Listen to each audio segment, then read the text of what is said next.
옛날 옛적 전라북도 군산의 평온한 어촌 마을에는 바다를 믿고 살아가는 어부들이 살고 있었습니다. 그들은 매일 새벽이면 뜨거운 태양이 떠오르기 전에 일어나 바다로 나가 물고기를 잡고 석양이 질 무렵 다시 집으로 돌아오는 일상 속에 살았습니다. 그들에게 바다는 삶의 터전이자 때로는 두려움의 대상이기도 했습니다. 바다의 비바람과 거친 파도는 그들에게 큰 위협이 되었고 때로는 사랑하는 가족을 잃은 슬픔을 안겨주기도 했습니다. 이 마을에서는 바다의 신령인 대왕 용신을 경외하고 있었습니다. 대왕 용신은 마을 사람들이 안전하게 고기를 잡을 수 있도록 도와주고 때로는 바다 속의 보물을 선물로 주기도 한다고 전해졌습니다. 하지만 대왕 용신이 노하면 바다는 갑작스럽게 폭풍우가 몰아치고 파도가 거세져 마을 사람들에게 큰 피해를 입히곤 했습니다. 어느 날 마을의 한 젊은 어부가 배를 타고 바다에 나갔습니다. 그는 그날따라 마음이 들뜨고 무언가 특별한 일이 있을 것만 같았습니다. 바다가 유난히도 잔잔하고 물고기 떼가 바로 자기 앞에서 유영하는 것이 보였습니다. 젊은 어부는 오늘은 대왕 용신이 나에게 행운을 주시나 보다 라는 생각에 기분 좋게 그물을 던졌습니다.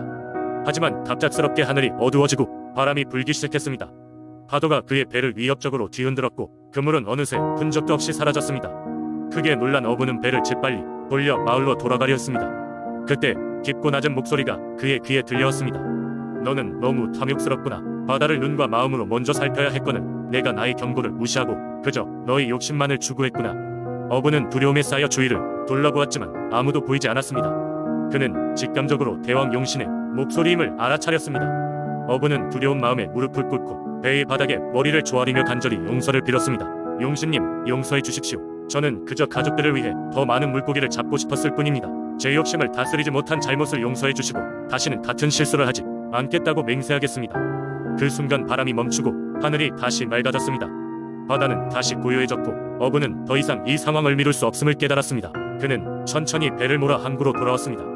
그 후로 마을 사람들은 대왕 용신의 크나큰 경고를 상기하며 매년 음력 8월 보름에 바다 신령을 모시는 제사를 올리게 되었습니다. 이 전통은 오늘날까지 이어져 오며 마을 사람들에게 바다에 대한 두려움을 상기시키고 그들이 자연과 조화를 이루며 살아가도록 하는 중요한 교훈이 되었습니다. 대왕 용신의 이야기는 군산을 찾는 많은 사람들에게 전해지며 바다로 나가는 어부들뿐만 아니라 자연을 대하는 모든 이들에게 중요한 가르침을 주는 전래 동화로 자리잡게 되었습니다. 두 번째 이야기 옛날 그러니까 지금으로부터 약 몇백 년 전 전라북도 부안에는 신비로운 민속 신앙이 전해 내려오고 있었습니다. 그 중심에는 수호신처럼 마을을 지켜온 한 마리의 용맹한 호랑이에 대한 전설이 있었으니 사람들은 이 호랑이를 수호랑이라고 불렀습니다. 이 호랑이는 단순한 동물이 아니었습니다. 어릴 적부터 산신의 기운을 타고난 특별한 호랑이로 그 존재는 마을 사람들에게 큰 의지와 믿음을 심어주었습니다. 부안의 산들은 울창하고 험준했으며 심심치 않게 맹수들이 출몰했습니다. 그러나 수호랑이 등장한 이후로는 상황이 달라졌습니다. 수호랑은 자신의 영역인 산 깊은 곳에 모습을 감춰두면서도 마을에 위험이 다가오면 어김없이 나타나곤 했습니다. 사람들은 종종 산속에서 신비로운 소리와 그림자를 보았다고 했습니다. 그것은 바로 수호랑이 자신의 모습을 드러내지 않고도 마을을 지켜보고 있다는 증거였죠. 어느 해에 큰 가뭄이 들었고 마을 사람들은 우물의 물이 빠르게 줄어드는 것을 보며 걱정에 빠졌습니다. 농사는 물론 생활 전반에 큰 어려움을 겪었지만 그때마다 어르신들은 수호랑의 전설을 떠올리며 사람들을 안심시켰습니다. 수호랑이 우리를 지켜줄 것이다. 모든 것이 곧 좋아질 거야. 과연 몇 주 후 밤하늘에 거대한 번개가 내려치며 폭우가 쏟아지기 시작했습니다. 마을은 다시금 물을 얻었고 사람들은 이것을 수호랑의 덕분이라고 믿었습니다. 수호랑의 이야기는 가뭄뿐만 아니라 외부의 침입자로부터 대항할 때도 이어졌습니다. 외지의 도적들이 마을의 재산을 노리고 숲을 통해 잠입하려 할 때면 갑작스레 들리던 굉음과 함께 부적 중 몇몇은 이상한 상처를 입고서 되돌아가곤 했습니다.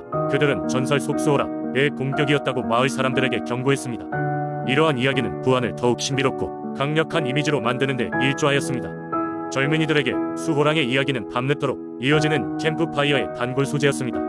또 마을 축제에서 아이들은 호랑이 탈을 쓰고 놀이를 하며 수호랑을 기리는 전통을 이어나갔습니다. 물론 직접적으로 호랑이를 눈으로 본 이는 단 한 사람도 없었으나 그 전설은 마을 공동체를 하나로 묶어주는 끈끈한 신앙이 되었습니다. 결국 세월이 흘러 마을이 변화하며 수호랑이 전설은 사람들의 머릿속에서 점차 잊혀졌습니다. 하지만 가끔씩 산속 깊은 곳에서 들려오는 낮고 멀리 울부짖는 소리에 마을 사람들은 그 옛날 이야기를 다시금 떠올리며 무언의 안도감을 느끼곤 했습니다. 그렇게 수호랑은 오늘날에도 여전히 부안 사람들의 마음속에서 그들을 지켜주는 수호신으로 남아있는 것입니다. 세 번째 이야기 울천 장성마을에는 해머 할아버지라는 전설적인 인물이 살았다고 한다. 그의 본명은 이제는 아무도 기억하지 못하지만 그의 이야기만큼은 지금까지도 이어져 내려오고 있다. 해머 할아버지는 커다란 철제 망치를 가지고 다니며 마을을 지키고 도와주는 수호자였다. 해머 할아버지가 처음 마을에 나타난 것은 아주 오래전 마을이 심각한 가뭄에 시달리던 시기였다. 모든 농작물이 말라죽어 마을 주민들은 절망 속에서 하루하루를 버텼다. 그때 어디선가 나타난 할아버지는 단 한 번의 망치질로 마을 중심에 있는 바위를 산산이 부수었고 그 자리에서 맑은 샘물이 솟아올랐다. 그 물은 마을의 목을 죽여주었고 농작물들을 다시 푸르게 만들어주었다. 이 사건 이후 마을 사람들은 그를 해머 할아버지라고 불렀고 그의 비상한 능력을 경외하며 우러러보게 되었다. 하지만 해머 할아버지는 자신의 정체에 관해서는 이야기를 하지 않았고 언제나 그 커다란 망치를 손에서 놓지 않았다. 그는 마을 곳곳을 돌아다니며 문제가 생기면 해결해주었고 일손이 필요한 곳에는 언제나 먼저 나타나 이를 도와주었다. 그러던 어느 날 마을에 정체불명의 도둑대가 들이닥쳤다. 그들은 마을의 식량과 재산을 훔치려 했고 사람들은 두려움에 떨며 어찌할 줄을 몰랐다. 그러나 이 소식을 들은 해머 할아버지는 검은 밤을 틈타 몰래 도둑대의 본거지를 찾아갔다. 그는 거대한 망치를 휘두르며 도둑들을 하나둘 제압해 나갔다. 그의 망치질은 강력하고 한치의 망설임도 없는 것이었다. 결국 도둑들은 해머 할아버지 의세에 굴복하여 도망쳤고 다시는 마을로 돌아오지 않았다. 이 사건 이후로 마을 사람들이 해머 할아버지를 더욱 존경하게 되었으며 그를 마을의 수호령이라 믿게 되었다. 그는 여전히 자신의 정체에 대해서는 말하지 않았고 그렇게 하루하루 묵묵히 마을을 지켜나갔다. 그러나 어느 날 그토록 마을을 지키던 해머 할아버지는 우연히 사라졌다. 마을 사람들은 그의 흔적을 찾아 헤매었지만 찾을 수 없었다. 그가 떠난 곳에는 단지 커다란 철제 망치만이 남겨져 있었다. 사람들은 그 망치를 마을 한가운데에 세워두고 그를 기리기 위한 제단을 만들었다. 그 후로 장성 마을에는 이상한 전설이 하나 생겼다. 밤하늘에 별들이 유난히 빛나는 날이면 마을 중심에 있는 철제 망치에서 낮게 울리는 망치 소리가 들린다는 것이다.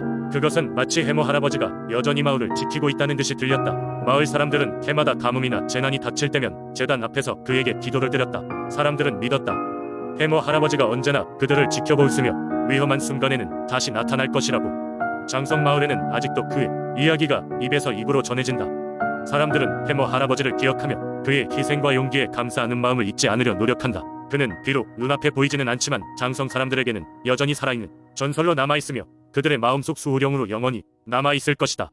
네 번째 이야기, 옛날 옛적 아름다운 자연과 풍요로운 바다로 유명한 울산에는 천마산이라는 신비로운 산이 있었습니다. 그곳의 산세는 웅장하고 수려하며 정상에 이르면 울산이 전경이 한눈에 들어왔습니다. 그런데 천마산에는 한 가지 독특한 전설이 내려오고 있었습니다. 바로 천마바위라는 거대한 바위에 얽힌 이야기입니다. 전설에 의하면 오래전 이 땅에 천마라는 하늘에서 내려온 전설의 말이 살았다고 합니다. 이 천마는 하늘에서 내려온 만큼 뛰어난 능력을 지녔는데 울산의 백성들을 괴롭히는 악령들을 물리치고 평화를 가져다준 영웅이었습니다. 그 중에서도 가장 힘겨운 싸움이 있었던 것은 울산 앞바다에 사는 거대한 해룡과의 전투였다고 합니다. 어느 날 해룡은 거대한 파도를 일으켜 어선을 뒤집고 수많은 사람들의 생명을 앗아갔습니다. 바닷가 마을은 공포에 휩싸였고 이 소식을 들은 천마는 곧바로 바다로 향했습니다. 하늘 높이 솟구쳐 해룡과 맞서 싸운 천마는 격렬한 전투 끝에 마침내 해룡을 물리쳤습니다. 그러나 이 과정에서 천마는 심각한 부상을 입고 말았습니다. 천마는 상처를 안고 천마산으로 돌아왔습니다. 자신의 마지막을 느낀 천마는 울산의 백성들을 위해 마지막 기적을 베풀기로 결심했습니다. 천마는 자신의 몸을 굳혀 바위가 되었고 그 바위는 지금의 천마 바위가 되었다고 전해집니다. 천마의 희생 덕분에 울산은 다시 평화로운 나날을 되찾았고 마을 사람들은 천마의 고귀한 정신을 기리기 위해 해마다 천마산으로 순례를 떠나곤 했습니다. 세월이 흐르며 천마 바위에는 신비한 영험한 기운이 서려 있다고 믿게 되었습니다. 이곳을 방문하는 사람마다 간절한 마음으로 기도하면 꼭 소원이 이루어진다는 이야기가 전해지며 울산의 많은 사람들이 중요한 순간마다 천마산을 찾았습니다. 특히 천마 바위의 기운은 병을 치유하고 새 생명을 잉태시키며 사람들에게 힘을 북돋아준다고 믿어졌습니다. 오늘날에도 천마 바위를 찾는 사람들은 여전히 끊이지 않습니다. 울산의 문화와 정서를 깊이 간직한 채 그곳은 사람들의 영혼을 담고 있는 신성한 장소로 남아있습니다. 울산의 역사와 전설을 이어가는 천마산이 이야기는 지역 주민들에게만 국한되지 않고 이제는 전국의 사람들에게 영감을 주는 신화로 자리 잡았습니다.